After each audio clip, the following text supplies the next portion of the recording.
Hi friends, उम्मीद करती हूँ आप सब अच्छे होंगे, बहुत अच्छे होंगे। आप हमेशा खुशल मंगल रहो और हम भी आपकी कृपा से बहुत बढ़िया हैं।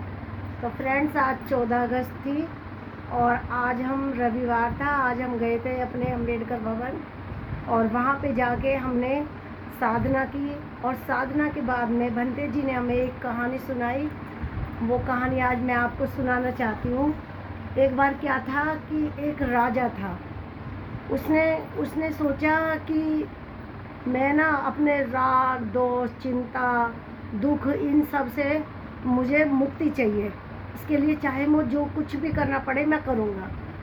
तो उसने एक पंडित जी को बुलाया और पंडित जी से कहा कि आप मुझे राग, दोष, चिंता, दुख, इन सब से मुक्त करवा दो और जो कुछ भी आपको चाहिए मैं दूंगा।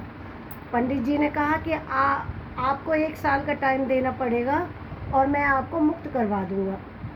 राजा बोले ठीक है, मैं दूंगा, आप जो कहोगे, जैसे कहोगे मैं करूँगा। तो पंडित जी ने कहा अच्छा, तो आप सामग्री लिख लीजिए, कल से हवन चालू होगा और कथा बथा होंगी, भागवत कथा, मतलब कि भगवान के नाम का जाप करूँगा। तो फिर राजा ने कहा ठीक है, आप बताइए क्या क्या लिखना है। अब उन्होंने जो है बता दी सामग्री, भाई सामग्री चाहिए, घी चाहिए और धूप बत्ती चाहिए, मतलब जो भी पंडित लिखवाता वो सब लिखवा दिया। फल चाहिए, मेवा चाहिए और मेरी दक्षिणा हर दिन आपको देनी पड़ेगी। राजा ने कहा कोई बात नहीं, मैं दूंगा।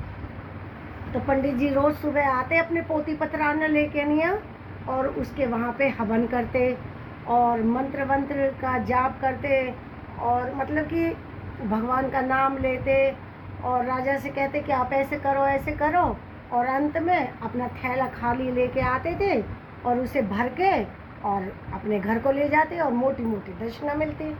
पंडित जी बड़े खुश कि चलो 1 साल के लिए तो अब मेरा गुजारा बढ़िया हो जाएगा। कोई नहीं, ऐसे करते करते पंडित जी को 1 साल हो गया, लेकिन राजा के मन में से वो राग, दोष, चिंता, वो दुख खत्म नहीं हुआ। तो राजा बोले कि मैंने 365 दिन आपने जो कहा मैंने करा। आपने पूजा के लिए कहा, मैंने पूजा करी। आपने आपने जो भी मेरे से बोला, जितना खर्चा बोला मैंने किया, लेकिन मेरे राग, दोष, चिंता ये सब तो दूर ही नहीं हुए। कल मेरे इस प्रश्न का जवाब लेके आना, अगर नहीं लाओगे तो मैं आपको दंड दूंगा। तो पंडित जी को उस दिन ना तो कोई मतलब दक्षिणा मिले, ना कोई उसे घर ले जाने के लिए फल मेवा मिले। अब पंडित जी बड़ा परेशान। अब वो बोला कल मैं क्या जवाब दूंगा राजा जी को। राजा जी तो मुँह मरवा देंगे। उसके ये उधेड़ बूंद लगी हुई थी मन में, चलता जा रहा, सोचता जा रहा कि कल क्या होगा। कोई नहीं, रास्ते में जो है उन्हें एक उपासक जी मिले जो महात्मा बुद्ध की आराधना करते थे, वो मिले।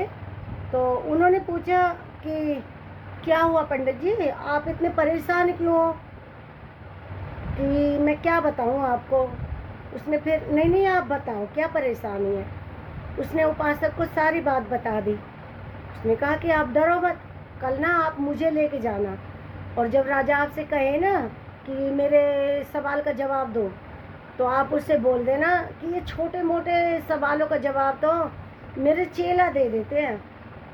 पंडित जी बोले ठीक है, आप चलना मेरे साथ में। और सुबह हुई। अब पंडित जी ने उपासक से कहा कि आप चलो मेरे साथ में। उन्होंने कहा ठीक है चलो। अब वो दरबार में पहुँचे। दरबार में राजा साहब बैठे थे अपने सिंहासन पर। तो वो बोले हाँ पंडित जी, मेरे सवाल का जवाब लेकर आए। पंडित जी हंसते हुए बोला ऐसे छोटे मोटे सवालों का जवाब तो मेरे चेला चपाटे दे देते हैं। तो राजा बोले कहाँ है आपके चेला। उन्होंने इशारा कर दिया उन उपासक की तरफ कि बोल रहे कि आइए बताइए मेरे सवाल का जवाब। अब वो जो उपासक थे जो महात्मा बुद्ध की आराधना करते थे, वो सामने आए। उन्होंने कहा महाराज, मैं आपके सवाल का जवाब तो दे दूंगा, लेकिन आपको एक काम करना पड़ेगा। कि बोलो। आपको ना अपने सिंहासन को 1 घंटे के लिए मुझे देना पड़ेगा और जैसे मैं कहूँगा वैसा करना पड़ेगा। राजा ने कहा कोई बात नहीं, 1 घंटे की तो बात है, आ जाइए, आप बैठ जाइए। अब उपासक जी उस पर बैठ गए। बैठने के बाद उन्होंने आदेश दिया मंत्री को कि राजा को पकड़ो, ऊपर से नीचे तक इन्हें बांध दो। तो राजा देख के हैरान, इधर पंडित को कहा कि इस पंडित को पकड़ो और ऊपर से नीचे तक इसे बांध दो, खुलना नहीं चाहिए। दोनों बंधवा दिए। अब राजा साहब डरे डरे से, अब तो दे दो मेरे सवाल का जवाब। उपासक हंसने लगे। उन्होंने कहा कि राजा साहब, आपके जो मुसीबत है ना, जो भी कष्ट है, उन्हें आप ही ख़त्म कर सकते हो। ना कोई पंडित कर सकता, ना कोई भगवान कर सकता, कोई नहीं। हमने जो भी राग दोष चिंता जो अपने अंदर पाल रखे हैं ना, इन्हें सिर्फ हम ही ख़त्म कर सकते हैं।